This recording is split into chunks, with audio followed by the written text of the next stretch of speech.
What's up, movers? Coach Hao here. Just want to go over a quick tutorial on how to stand.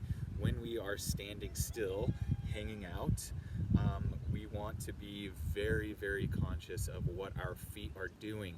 A lot of us have weak feet for various reasons, whether it be long durations of sitting, being in school. Other variabilities that can affect the way our feet function is the footwear that we wear. Could just be your regular tennis shoes, maybe it's ice skates, maybe it's very tight soccer cleats. You know, if you're an athlete or not an athlete, it really doesn't make a difference. We all have different footwear and we all have different environments that we've put our body in throughout life that are dictating the way we move and dictate the strength in each of our body parts. Feet being the foundation of what, our body is held from the floor, from our feet all the way up. So our foundation is incredibly important when we are talking about standing and being on our feet. So the first thing to take note of how to stand correctly is really take note of this inside ankle bone. The inside ankle bone, we really want to be elevated higher than the outside. We call this inside ankle bone high. When we are not inside ankle bone high, we see lots of patterns, usually toes pointed outward, collapsing of this inside ankle. You might even see some knocked knees.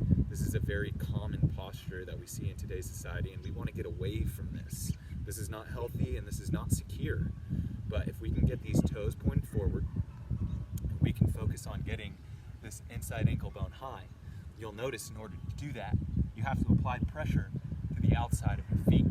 So, when you are standing and just in our standing resting posture, let's try to apply more pressure to the outside of our feet. Drive these inside ankle bones high, and you'll immediately feel lateral calves, hamstrings, and glutes ignite. These are the muscles that we want to be using and playing around with on a day-to-day basis in our standing, running, and walking postures.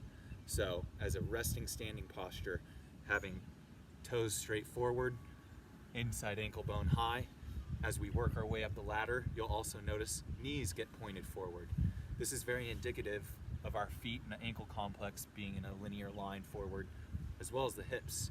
Once again, as we get our feet outward and we funnel pressure to this inside, our knees can either be maybe stuck internally, but more often than not, stuck externally like this, because a lot of us sit in chairs and hang out in this pattern all day.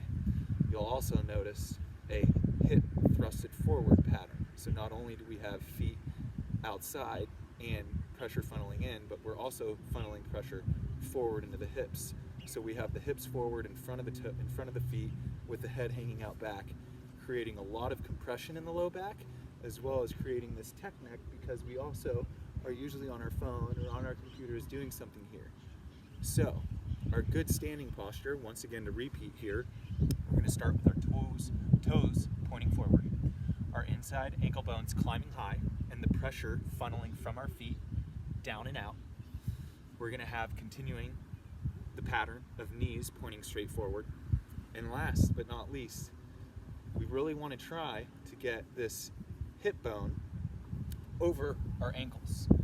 You can be maybe slightly behind, but that's really not a resting standing posture. This is going to be more of we're ready to move here, we're ready to take action, and as we rest, we're just going to be nice. We're going to stack our bones on top of one another.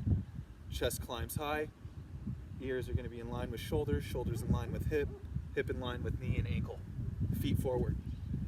This is a very healthy, strong way to stand, and the better we can get in this position, the better we're going to have healthy standing postures. Coach Hao out.